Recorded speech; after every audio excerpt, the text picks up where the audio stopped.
ಕಮಲ್ ಹಾಸನ್ ವಿವಾದ ಮಾಡಿಕೊಂಡು ಕ್ಷಮೆ ಕೇಳಲು ರೆಡಿ ಇಲ್ಲ. ಈ ಕಾರಣಕ್ಕೆ ಅವರ ನಟನೆಯ ಥಗ್ ಲೈಫ್ ಚಿತ್ರದ ರಿಲೀಸ್ಗೆ ಕರ್ನಾಟಕದಲ್ಲಿ ಅವಕಾಶ ನೀಡಬಾರದು ಎನ್ನುವ ನಿರ್ಧಾರಕ್ಕೆ ಬರಲಾಗಿದೆ. ಈ ಮಧ್ಯೆ ಇಂದು ಕರ್ನಾಟಕ ಫಿಲಂ ಚೇಂಬರ್ಸ್ನಲ್ಲಿ ಸಭೆಯನ್ನು ನಡೆಸಲಾಯಿತು. ಈ ವೇಳೆ ಎಲ್ಲರ ಅಭಿಪ್ರಾಯವನ್ನು ಕೇಳಲಾಯಿತು. ಅಲ್ಲದೆ ಥಗ್ ಲೈಫ್ ಚಿತ್ರದ ಕರ್ನಾಟಕದ ವಿತರಕ ವೆಂಕಟೇಶ್ ಕೋರಿಕೆ ಮೇರೆಗೆ ಕಮಲ್ಗೆ ಮತ್ತೆ 24 ಗಂಟೆ ಟೈಮ್ ಕೊಟ್ಟಿದೆ. ಈ ಬಗ್ಗೆ ಕಮಲ್ ಹಾಸನ್ ಯಾವ ರೀತಿ ನಿರ್ಧಾರ ತೆಗೆದುಕೊಳ್ತಾರೆ ಎಂಬುದನ್ನು ಕಾದು ನೋಡಬೇಕಿದೆ. ಇನ್ನು ಕಮಲ್ ಹಾಸನ್ ಕನ್ನಡದ ವಿಚಾರಕ್ಕೆ ಕ್ಷಮೆ ಕೇಳಿಲ್ಲ. ಈಗ ಅವರಿಗೆ ಮತ್ತೆ 24 ಗಂಟೆ ಟೈಮನ್ನು ಕೊಡಲಾಗಿದೆ. ಈ ಬಗ್ಗೆ ಫಿಲಂ ಚೇಂಬರ್ನ ಅಧ್ಯಕ್ಷ ನರಸಿಂಹಲು ಮಾಹಿತಿಯನ್ನು ಕೂಡ ನೀಡಿದರು. ಕಮಲ್ ಹಾಸನ್ ಕ್ಷಮೆ ಕೇಳೋ ಚಾನ್ಸೇ ಇಲ್ಲ ಎಂದು ಅನ್ನಿಸುತ್ತಿದೆ. ಎಲ್ಲರ ಜೊತೆ ಚರ್ಚೆ ಮಾಡುತ್ತೇವೆ, ಎಲ್ಲರ ಅನಿಸಿಕೆ ಏನಿದೆ ಎಂಬುದನ್ನು ನೋಡುತ್ತೇವೆ. ಕಮಲ್ ಹಾಸನ್ ಸದ್ಯ ದುಬೈನಲ್ಲಿದ್ದಾರೆ. ನಾಳೆ 11 ಗಂಟೆಗೆ ಚೆನ್ನೈಗೆ ಬರ್ತಾರೆ. ಮಂಗಳವಾರ ಮಧ್ಯಾಹ್ನ 12 ಗಂಟೆ ತನಕ ಟೈಮ್ ಕೊಡಿ ಅಂತ ವಿತರಕರು ಕೇಳಿದ್ದಾರೆ ಎಂದಿದ್ದಾರೆ. ಈ ಮೂಲಕ ನಾಳೆವರೆಗೂ ಕಮಲ್ ಹಾಸನ್ಗೆ ಗಡುವನ್ನು ಕೊಟ್ಟಂತಾಗಿದೆ. ಹುಟ್ಟಿದ್ದು ಅಂತ ಹೇಳಿರುವ ನಟ ಕಮಲ್ ಹಾಸನ್ ತಮ್ಮ ಮೊಂಡಾಟವನ್ನು ಮುಂದುವರಿಸಿದ್ದಾರೆ. ಸದ್ಯ ಕನ್ನಡಿಗರ ಕ್ಷಮೆ ಕೇಳೋದಕ್ಕೆ ನಿರಾಕರಿಸಿರುವ ಕಮಲ್ ಹಾಸನ್ ತಮ್ಮ ಥಗ್ ಲೈಫ್ ಸಿನಿಮಾದ ಪ್ರಮೋಷನ್ಗಾಗಿ ದುಬೈ, ಸಿಂಗಾಪುರ್ಗೆ ತೆರಳಿದ್ದಾರೆ.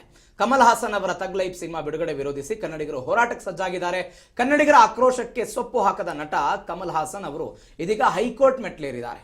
ಕರ್ನಾಟಕದಲ್ಲಿ ತಮ್ಮ ಥಗ್ ಲೈಫ್ ಸಿನಿಮಾ ಬಿಡುಗಡೆ ಹಾಗೂ ಪ್ರದರ್ಶನಕ್ಕೆ ಭಾರಿ ವಿರೋಧ ವ್ಯಕ್ತವಾಗ್ತಿದೆ. ಚಿತ್ರ ಪ್ರದರ್ಶನವನ್ನು ತಡೆಯದಂತೆ ಸರ್ಕಾರ, ಪೊಲೀಸ್ ಇಲಾಖೆ ಹಾಗೂ ಚಲನಚಿತ್ರ ವಾಣಿಜ್ಯ ಮಂಡಳಿಗೆ ಸೂಚನೆ ಕೊಡಬೇಕು. ಸಿನಿಮಾ ಪ್ರದರ್ಶನಕ್ಕೆ ಸೂಕ್ತ ಭದ್ರತೆ ಒದಗಿಸಬೇಕು. ರಾಜ್ಯ ಪೊಲೀಸ್ ಮಹಾನಿರ್ದೇಶಕರು, ನಗರ ಪೊಲೀಸ್ ಆಯುಕ್ತರಿಗೆ ನಿರ್ದೇಶನ ನೀಡಬೇಕು ಅಂತ ಕಮಲ್ ಹಾಸನ್ ಹೈಕೋರ್ಟ್ಗೆ ಮನವಿ ಮಾಡಿದ್ದಾರೆ. ಇನ್ನು ಕಮಲ್ ಹಾಸನ್ ಅಭಿನಯದ ಥಗ್ ಲೈಫ್ ಸಿನಿಮಾವನ್ನು ಕರ್ನಾಟಕದಲ್ಲಿ ರಿಲೀಸ್ ಮಾಡೋಕ್ಕೆ ತೀವ್ರ ವಿರೋಧ ವ್ಯಕ್ತವಾಗುತ್ತಿರುವ ಬೆನ್ನಲ್ಲೇ ಕನ್ನಡಿಗರು ಇದೀಗ ಕನ್ನಡ ಸಿನಿಮಾ ನಾಯಕ ನಟರೆಲ್ಲ ಎಲ್ಲಿ ಹೋದ್ರು ಎಂದು ಪ್ರಶ್ನೆ ಮಾಡ್ತಿದ್ದಾರೆ. ಸದ್ಯ ನಾವು ಕನ್ನಡದ ನಟರಲ್ವಾ, ಫ್ಯಾನ್ ಇಂಡಿಯಾ ನಟರು ಅಂತ ಘೋಷಣೆ ಮಾಡಿಕೊಳ್ಳಿ. ಯಾಕೆ ಕನ್ನಡ ಪರ ಹೋರಾಟಕ್ಕೆ ಜೊತೆ ನಿಲ್ತಿಲ್ಲ? ಅಲ್ಲಿ ನೋಡಿದರೆ ಕಮಲ ಪರ ಸಣ್ಣವರು ಕೂಡ ಕೈ ಜೋಡಿಸ್ತಿದ್ದಾರೆ. ಅವರ ಕ್ಷಮೆ ನಮಗೆ ಬೇಡ, ಅವರ ಸಿನಿಮಾ ಪ್ರದರ್ಶನ ನಿಲ್ಲಿಸಿ ಕರವೇ ಈ ರೀತಿಯಾಗಿ ಹೇಳಿಕೆಯನ್ನು ಕೊಟ್ಟಿದೆ. ಇದಲ್ಲದೆ ಕಲಾವಿದರ ಸಂಘದ ದೊಡ್ಡಣ್ಣ ಫೋನೇ ಎತ್ತಾ ಇಲ್ಲ. ಕನ್ನಡ ಪರ ಹೋರಾಟಕ್ಕೆ ಕಲಾವಿದರ ಸಂಘ ಸ್ಪಂದನೆ ಕೊಡ್ತಿಲ್ಲ. ದೊಡ್ಡಣ್ಣಗೆ ಬೆಳಗ್ಗೆಯಿಂದ 5 ಕರೆ ಮಾಡಿದ್ದೀನಿ, ಒಂದು ಕರೆನೂ ಕೂಡ ಸ್ವೀಕರಿಸ್ತಾ ಇಲ್ಲ ಅಂತ ಕಿಡಿಕಾರಿದ್ದಾರೆ. ಫಿಲಂ ಚೇಂಬರ್ ಹೇಳಿದಂತೆಯೇ ಕನ್ನಡದ ಯಾವ ಪ್ರಮುಖ ನಟರು ಕೂಡ ರಾಜ್ಯದಲ್ಲಿ ಇಷ್ಟೊಂದು ಬೆಳವಣಿಗೆ ನಡೆದರೂ ಕೂಡ ಮಾತನಾಡ್ತಾ ಇಲ್ಲ. ಕರ್ನಾಟಕದಲ್ಲಿ ಭಾಷೆ ಬಗ್ಗೆ ಇಷ್ಟು ವಿವಾದ ಇದ್ದರೂ ದೊಡ್ಡ ನಟರು ಸೈಲೆಂಟ್ ಆಗಿದ್ದಾರೆ.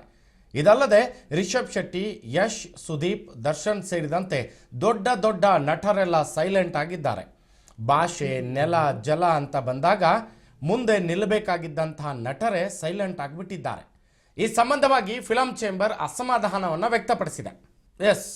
ಇತ್ತೀಚೆಗೆ ನಾವು ನೋಡಿದ್ವಿ, ಕಮಲ್ ಹಾಸನ್ ತಮ್ಮ ಒಂದು ಫಿಲಮ್ನ ಒಂದು ಪ್ರೋಗ್ರಾಮ್ ಏನಿತ್ತು, ಪ್ರಮೋಷನ್ ಪ್ರೋಗ್ರಾಮು, ಆ ಪ್ರೋಗ್ರಾಮ್ನಲ್ಲಿ ಶಿವಣ್ಣ ಇದ್ದರು, ಗಣ್ಯರಿದ್ದರು ತಮಿಳುನಾಡಲ್ಲಿ. ಸೊ ಇಂಥ ಒಂದು ಕಾರ್ಯಕ್ರಮದಲ್ಲಿ ಕನ್ನಡ ಭಾಷೆಗೆ, ಕನ್ನಡದ ಸ್ವಾಭಿಮಾನಕ್ಕೆ ಧಕ್ಕೆ ಆಗೋ ನಿಟ್ಟಿನಲ್ಲಿ ಕಮಲ್ ಹಾಸನ್ ಅವರ ಉದ್ದಟತನದ ಹೇಳಿಕೆ. ಕನ್ನಡ ಭಾಷೆಯ ಹುಟ್ಟಿನ ಪ್ರಶ್ನೆ ಮಾಡಲಿಕ್ಕೆ ಹೊರಟಂತಹ ಈ ನಟ ಕನ್ನಡದ ಭಾಷೆಯ ಹುಟ್ಟಿನ ಬಗ್ಗೆ ಪ್ರಶ್ನೆ ಮಾಡ್ತಾರೆ. ಕನ್ನಡ ಭಾಷೆ ಹುಟ್ಟಿದ್ದು ತಮಿಳಿನಿಂದ ಅನ್ನುವಂತಹ ಅವಿವೇಕಿತನದ ಹೇಳಿಕೆಯನ್ನು ಕೊಟ್ಟರು ಅಂದರೂ ತಪ್ಪಾಗಲಿಕ್ಕಿಲ್ಲ. ಯಾಕೆ ಅಂದರೆ ಈ ಒಂದು ಹೇಳಿಕೆ ಇದೆಯಲ್ಲ, ನಿಜಕ್ಕೂ ಕೂಡ ಕನ್ನಡದ ಕರುನಾಡ ನೆಲ, ಜಲ, ಭಾಷೆಗೆ ಸಂಬಂಧಪಟ್ಟ ಸ್ವಾಭಿಮಾನದ ಪ್ರತೀಕವಾದ ಕನ್ನಡಿಗರ ಪ್ರತಿಯೊಬ್ಬ ಕನ್ನಡ ಪರ ಹೋರಾಟಗಾರರಿಗೆ, ಕನ್ನಡ ಮನಸ್ಸಿಗೆ ಇದು ನೋವನ್ನು ಸಹಜವಾಗಿ ತರುತ್ತೆ.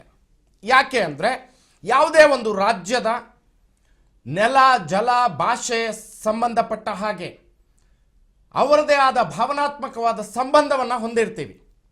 ಇಂತಹ ಸ್ವಾಭಿಮಾನವನ್ನು ಕೆಣಕೋ ಪ್ರಯತ್ನಕ್ಕೆ ಅದು ಯಾರೇ ದುರಂಕಾರಿ ಕೈ ಹಾಕಿದ್ರೂ ಕೂಡ, ನಟ ಇರಲಿ, ಮತ್ತೊಬ್ಬ ಇರಲಿ, ಇನ್ನೊಬ್ಬರು ಇರಲಿ, ನಮ್ಮ ಭಾಷೆ, ನೆಲ, ಜಲ ಇದಕ್ಕೆ ಸಂಬಂಧಪಟ್ಟ ಹಾಗೆ ಉಡಾಫೆ ಉತ್ತರಗಳು, ಉಡಾಫೆ ಮಾತುಗಳು ಮತ್ತೊಂದು ರೀತಿಯಾಗಿ ನಮ್ಮ ಸ್ವಾಭಿಮಾನಕ್ಕೆ ಧಕ್ಕೆ ಬರೋ ನಿಟ್ಟಿನಲ್ಲಿ ಈ ರೀತಿಯಾದ ಅವಿವೇಕಿತನದ ಹೇಳಿಕೆಗಳನ್ನು ಖಂಡಿಸುವ ಪ್ರಯತ್ನ ಇದಾಗಿದೆ. ಇದಕ್ಕೆ ಸಂಬಂಧಪಟ್ಟ ಹಾಗೆ ನಾವು ನೋಡಿದ್ವಿ, ಫಿಲಂ ಚೇಂಬರ್ನ ಅಧ್ಯಕ್ಷ ಏನಿದ್ದಾರೆ ಅವರ ಹತ್ತಿರ ವಿತರಕರು ಟೈಮ್ ಕೇಳಿದ್ದಾರೆ.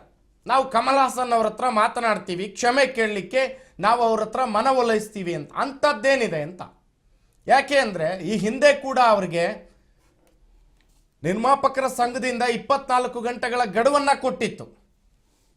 ಯಾವುದೇ ಕಾರಣಕ್ಕೂ ನಾನು ಕ್ಷಮೆ ಕೇಳೋದಿಲ್ಲ ಅನ್ನೋ ಉದ್ದಟತನದ ಪರಮಾವಧಿ ಹಾಗೆ ಅವರು ಒಂದು ತಮ್ಮ ಬಿಹೇವಿಯರ್ ಅನ್ನ ಇಟ್ಕೊಂಡಿರುವಂಥದ್ದು. ರಾಘವೇಂದ್ರ, ಇಲ್ಲಿ ಇನ್ನೊಂದು ವಿಚಾರ. ಕಮಲ್ ಹಾಸನ್ ಮಾತನಾಡಿದ್ದಾರೆ, ತಪ್ಪಾಗಿದೆ, ಕ್ಷಮೆ ಕೇಳಬೇಕು, ಅದರಲ್ಲಿ ಎರಡು ಮಾತಿಲ್ಲ. ಹೌದು, ತಪ್ಪೇ. ಹೌದು. ಯಾವ ವಿಚಾರವನ್ನು ತಿಳಿದುಕೊಂಡು ಕಮಲ್ ಹಾಸನ್ ಮಾತನಾಡಬೇಕಾಗಿತ್ತು ಆ ವಿಚಾರವನ್ನು ತಿಳಿದುಕೊಂಡು ಮಾತನಾಡಿಲ್ಲ. ಬಟ್ ಸದ್ಯಕ್ಕಿರುವಂತಹ ಪ್ರಶ್ನೆ, ಕಾನೂನಾತ್ಮಕವಾಗಿ ಕಮಲ್ ಹಾಸನ್ ಅವರ ತಗ್ ಲೈಫ್ ಚಿತ್ರವನ್ನು ಬ್ಯಾನ್ ಮಾಡೋದಕ್ಕೆ ಸಾಧ್ಯ ಇದೆ ಅನ್ನುವಂಥ ಪ್ರಶ್ನೆ ಇದೆ. ಹೌದು, ಕಾನೂನಾತ್ಮಕವಾಗಿ ಇವತ್ತಿಗೆ ಅವಕಾಶ ಇದೆ. ಬಿಕಾಸ್ ಅವರು ಹೈಕೋರ್ಟ್ ಮೆಟ್ಟಿಲೇರಿದ್ದಾರೆ. ನೀವು ಪ್ರಮುಖವಾಗಿ ಗಮನಿಸಿ, ಈ ಹಿಂದೆ ಒಂದು ಸಿನಿಮಾ ಬಂತು, ದಿ ಕೇರಳ ಸ್ಟೋರಿ ಅಂತ, ಮತ್ತು ವಾಪಸ್ ಇನ್ನೊಂದು ಸಿನಿಮಾ ಬಂತು, ರಜಾಕರ್ ಬಂತು, ಎಮರ್ಜೆನ್ಸಿ ಅನ್ನುವಂಥ ಒಂದು ಸಿನಿಮಾ ಬಂತು, ಪುಲೆ ಅನ್ನುವಂಥ ಒಂದು ಸಿನಿಮಾ ಬಂತು. ಈ ಸಿನಿಮಾಗಳನ್ನ ಕೆಲವೊಂದಿಷ್ಟು ರಾಜ್ಯ ಸರ್ಕಾರಗಳು ವಿರೋಧ ಮಾಡಿ ನಮ್ಮ ರಾಜ್ಯಗಳಲ್ಲಿ ಈ ಸಿನಿಮಾಗಳ ನೋಡೋದಕ್ಕೆ ಅವಕಾಶ ಇಲ್ಲ, ಪ್ರದರ್ಶನ ಮಾಡೋದಕ್ಕೆ ಅವಕಾಶ ಇಲ್ಲ ಅಂತ ಹೇಳಿದ್ರು. ಉದಾಹರಣೆಗೆ ದಿ ಕೇರಳ ಸ್ಟೋರಿ, ಅಲ್ಲಿಯ ಕಮ್ಯುನಿಸ್ಟ್ ಸರ್ಕಾರ, ಪಿಣರಾಯಿ ವಿಜಯನ್ ಅವರ ಸರ್ಕಾರ ಸುಪ್ರೀಂ ಕೋರ್ಟ್ ಮೆಟ್ಲೇರ್ತು, ನಮ್ಮ ರಾಜ್ಯದಲ್ಲಿ ಈ ಸಿನಿಮಾ ಬಿಡುಗಡೆ ಆಗಬಾರದು ಅಂತ. ಪಶ್ಚಿಮ ಬಂಗಾಳದ ಮಮತಾ ಬ್ಯಾನರ್ಜಿ ಸುಪ್ರೀಂ ಕೋರ್ಟಿಗೆ ಹೋದ್ರು, ದಿ ಕೇರಳ ಸ್ಟೋರಿ ನಮ್ಮ ರಾಜ್ಯದಲ್ಲಿ ಬಿಡುಗಡೆಗೆ ಅವಕಾಶ ಇಲ್ಲ ಅಂತ.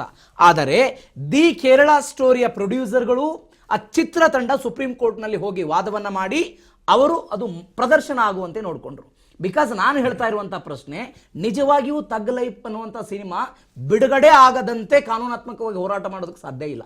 ಬಿಕಾಸ್ ಯಾವ ಸಂದರ್ಭದಲ್ಲಿ ಕೋರ್ಟ್ಗಳಾಗಿರ್ಬೋದು, ಬೇರೆ ಬೇರೆ ಸರ್ಕಾರಗಳು ಯಾವ ಸಂದರ್ಭದಲ್ಲಿ ಒಂದು ಸಿನಿಮಾದ ಪ್ರದರ್ಶನವನ್ನು ಸ್ಥಗಿತ ಮಾಡ್ತಾರೆ ಅಂತ ಹೇಳಿದ್ರೆ, ಒಂದು ಯಾವುದಾದ್ರೂ ಜಾತಿ ಅಥವಾ ಧರ್ಮದ ನಿಂದನೆ ಆ ಚಿತ್ರೀಕರಣದಲ್ಲಿ ಆಗಿದೆ ಅನ್ನುವಂಥ ವಿಚಾರ ಗೊತ್ತಿದ್ರೆ ಆ ಸಿನಿಮಾವನ್ನ ಪ್ರಸಾರ ಮಾಡೋದಕ್ಕೆ ಅವಕಾಶ ಕೊಡೋದಿಲ್ಲ.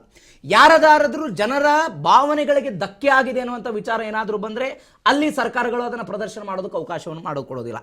ಮೂರನೇ ಕಾರಣ, ಒಂದು ಸಿನಿಮಾದಿಂದ ಕೋಮು ಸೌಹಾರ್ದತೆ ಮತ್ತು ಸಾಮಾಜಿಕವಾಗಿ ಕೆಲವೊಂದಿಷ್ಟು ದಂಗೆಗಳಾಗ್ಬಿಡುತ್ತೆ ಅನ್ನುವಂತಹ ಸಂದರ್ಭಗಳಿದ್ದಾಗ ಮಾತ್ರ ಸರ್ಕಾರಗಳು ಈ ಚಿತ್ರಗಳನ್ನು ಪ್ರದರ್ಶನ ಮಾಡೋದಕ್ಕೆ ಅವಕಾಶ ಮಾಡಿಕೊಡೋದಿಲ್ಲ. ಈ ಸಿನಿಮಾದಲ್ಲಿ ಅಂಥದ್ದು ಇಲ್ಲ ಅಂತ ಮೇಲ್ನೋಟ ಕಾಣಿಸ್ತಾ ಇದೆ ರಾಘವೇಂದ್ರ. ಈಗ ಎರಡನೇದು ನಾನು ಮುಗಿಸ್ಬಿಡ್ತೀನಿ. ಎರಡನೆಯದು, ಈ ಸಿನಿಮಾವನ್ನ ಮಾಡುವಂತ ಸಂದರ್ಭದಲ್ಲಿ central board of film certification ಅನ್ನುವಂತಹ ಒಂದು ಬೋರ್ಡ್ ಏನಿದೆಯಲ್ಲ, ಅವರೊಂದು ಅನುಮತಿ ಪತ್ರವನ್ನು ಕೊಡ್ತಾರೆ. ಅವರು ಅನುಮತಿ ಪತ್ರವನ್ನು ಕೊಡೋದಕ್ಕೆ ನಿರಾಕರಣೆ ಮಾಡಿದ್ದರೂ ಸಹ ಈ ಫಿಲ್ಮ್ ಮಾಡುವಂತಹ ತಂಡ ಏನಿದೆಯಲ್ಲ, ಈ ತಂಡದವರು ಸುಪ್ರೀಂ ಕೋರ್ಟಿಗೆ ಹೋಗಿ, ಹೈಕೋರ್ಟಿಗೆ ಹೋಗಿ ಸರ್ಟಿಫಿಕೇಶನ್ ಪಡೆದುಕೊಳ್ಳೋದಕ್ಕೆ ಅವಕಾಶ ಇದೆ. ನಾನು ಕಾನೂನಾತ್ಮಕವಾಗಿ ಮಾತಾಡ್ತಾ ಇದ್ದೇನೆ. ಈ ಹಿಂದೆ ಸೋನು ನಿಗಮ್ ಪ್ರಕರಣದಲ್ಲಿ ಅವರನ್ನ ಕನ್ನಡ ಚಿತ್ರರಂಗದಿಂದ ಬ್ಯಾನ್ ಮಾಡ್ಬೇಕಂತ ಹೇಳಿದಾಗಲೂ ಕೂಡ ಫಿಲ್ಮ್ ಚೇಂಬರ್ ಹೇಳ್ತು ಮಾಡೋದಕ್ಕೆ ಸಾಧ್ಯ ಇಲ್ಲ ಅಂತ. ಅವರನ್ನ ಅವಾಯ್ಡ್ ಮಾಡಬಹುದು ಅಷ್ಟೇ, ಆದ್ರೆ ಅವರನ್ನ ಶಾಶ್ವತವಾಗಿ ಬ್ಯಾನ್ ಮಾಡೋದಕ್ಕೆ ಸಾಧ್ಯ ಇಲ್ಲ ಅಂತ ಸ್ವತಃ ಫಿಲ್ಮ್ ಚೇಂಬರ್ ಹೇಳ್ತಾ ಇತ್ತು. ನಾ ಹೇಳ್ತಾ ಇರುವಂತಹ ವಿಚಾರ, ನಮ್ಮ ಭಾವನೆಗೆ ಧಕ್ಕೆ ಆಗಿದೆ, ಕನ್ನಡದ ವಿರುದ್ಧ ಅವರು ಮಾತನಾಡಿದ್ದಾರೆ, ಹೋರಾಟಗಳು ನಡೀತಾ ಇದೆ, ಎಲ್ಲವೂ ಆದಾಗಲೂ ಕೂಡ ಸಾರ್ವಜನಿಕರು ಸ್ವಯಂ ನಿರ್ಧಾರವನ್ನ ಮಾಡಿಕೊಂಡು ಇಂಥ ಸಿನಿಮಾಗಳನ್ನು ನೋಡೋದು ಬಿಡಬೇಕು. ನಾವು ಇಂಥವರ ಸಿನಿಮಾಗಳನ್ನು ನೋಡೋದಕ್ಕೆ ಹೋಗೋದಿಲ್ಲ. ನಾನು ನನ್ನ ದುಡ್ಡನ್ನು ಖರ್ಚು ಮಾಡಿ ಇಂಥ ಅವಿವೇಕಿಯ, ಇಂಥ ಮೂರ್ಖತನದ, ನಮ್ಮ ಭಾಷೆಯ ಬಗ್ಗೆ ಮಾತನಾಡುವಂಥ ಇಂಥ ಅವಿವೇಕಿಯ ಚಿತ್ರವನ್ನು ನಾನು ಯಾಕೆ ನೋಡಬೇಕು ಅನ್ನುವಂಥ ನಿರ್ಧಾರವನ್ನು ಸಾರ್ವಜನಿಕವಾಗಿ, ಸಾಮಾಜಿಕವಾಗಿ ಒಂದು ಹೋರಾಟದ ರೂಪದಲ್ಲಿ ಪರಿವರ್ತನೆಗೊಂಡಾಗ ಮಾತ್ರ ರಾಘವೇಂದ್ರ ಒಂದು ಚಳುವಳಿಯಾಗಿ ಮಾರ್ಪಡುತ್ತೆ ಹೊರತು ಕಾನೂನಾತ್ಮಕವಾಗಿ ನನಗನ್ಸಿದ ಮಟ್ಟ ಇದಕ್ಕೊಂದು ವ್ಯಾಲ್ಯೂ ಇಲ್ಲ ಅಂತ ಅನ್ಸುತ್ತೆ. ಅದೇ ಕಾರಣಕ್ಕಾಗಿ ಇವತ್ತು ಕಮಲ್ ಹಾಸನ್ ಹೈಕೋರ್ಟ್ ಮೆಟ್ಟಿಲೇರಿದ್ದಾರೆ.